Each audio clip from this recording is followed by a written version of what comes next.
So I got you here today, and I was wondering, since your experience, have you ever actually drowned before?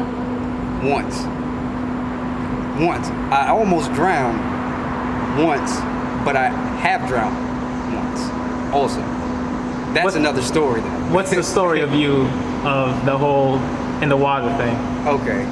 So they take us out on a boat and they tie up our hands and our feet and they throw us out in the water. And literally 150 feet of water at least.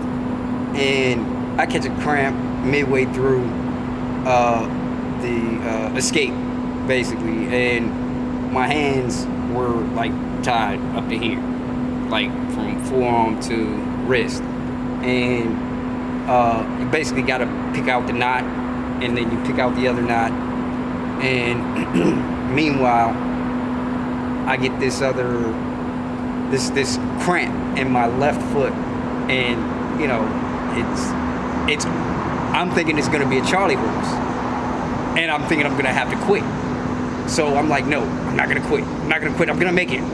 So I'm basically tossing and turning in the water, treading, wiggling, trying to free my foot, and I go into like this little ball, literally like this, and I get to messing with the knots on my feet, and I finally get one foot free, and I gotta swim, 500 yards to the next pickup destination, which is a bunch of guys on a little pontoon, and they scoop me out of the water, but they also tore my shoulder out,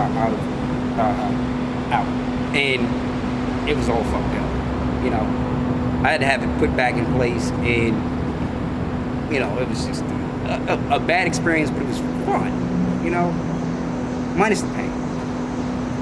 So how many times did they do this? Once.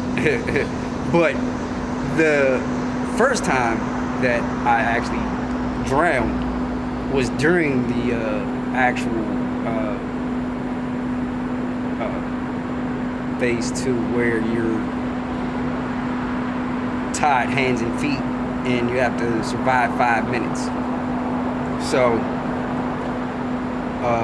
this particular time, I'm on my first try or second try, and I get stuck in between the top of the water, which they call a breach, and just below. So the water is above my head, and I can see everybody, and I can see the top of the water, but I can't get to the top of the water because my hands are tied.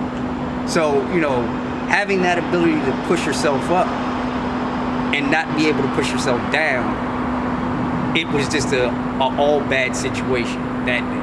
But I'm still here. So goes to show you, things don't always turn out as planned, but sometimes things happen for a reason.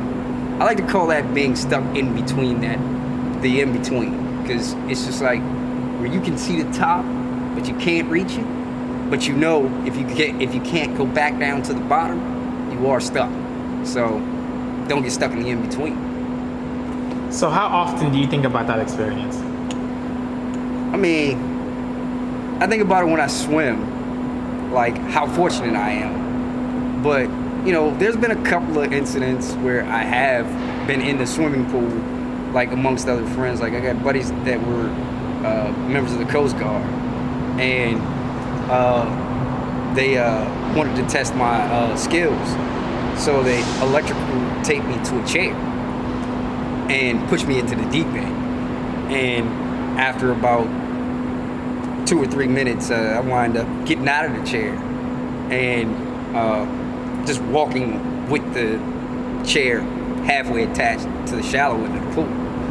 And I still think about that. Now that was the scariest moment out of all of the times that I've ever almost drowned, because there's actually 3. That's it. So you're saying they tied you to a chair, electrocuted you? No, electrical taped me. Oh, so they taped you to a chair, like and then tossed you into a swimming pool. Into a swimming pool. And literally, the water above me I'm like, holy shit. Now this is after I've come home from California, from camp. And they're like, yeah, man, so what did you learn? Well, I ain't learned much, but they said we wouldn't need the Coast Guard to get us out. And we wouldn't need you guys. And he was like, he took it personal. Because I didn't think, at the time, I'm only 17. And, he's like, yeah, man, so what'd you learn, man? Tell me what you learned. Tell me what you learned. And, we run it down the list. He's like, yeah, I know that one. Yeah, I know that one. Yeah, I know this one, this one, this one. This one. And, we sharing information. And, he says, yeah. He's like, man, I'm going to show you how much you guys need us when it comes to the water. You guys are good, but you're not as good as us. I was like, man, whatever, man. So he and his buddy use a whole roll of electrical tape, taping me into a chair. And they throw me into the deep end. Now, after 3 minutes, I get out. And I'm like, damn, that was pretty sharp, right? And he was like, nah, man. He was like, I got one better. So then they go and get some rope. And, you use the rope to tie things down in the car or whatever. Tie things down on the roof of the car, whatever, or the back of the pickup truck. So he was like, yeah, I'm going to show you. So literally, this time I didn't make it out because it was too much. I was hands and feet, plus one around the chest, plus one around the back of the neck to the chair that I couldn't find. So I got almost all four, but I couldn't get the fifth one to loose, so I couldn't move. But he connected it somehow. Man, I woke up coughing up water on the side of his deck, and he's like, yeah, no, that's what we do. But get the fuck out my yard. But that's how it goes sometimes.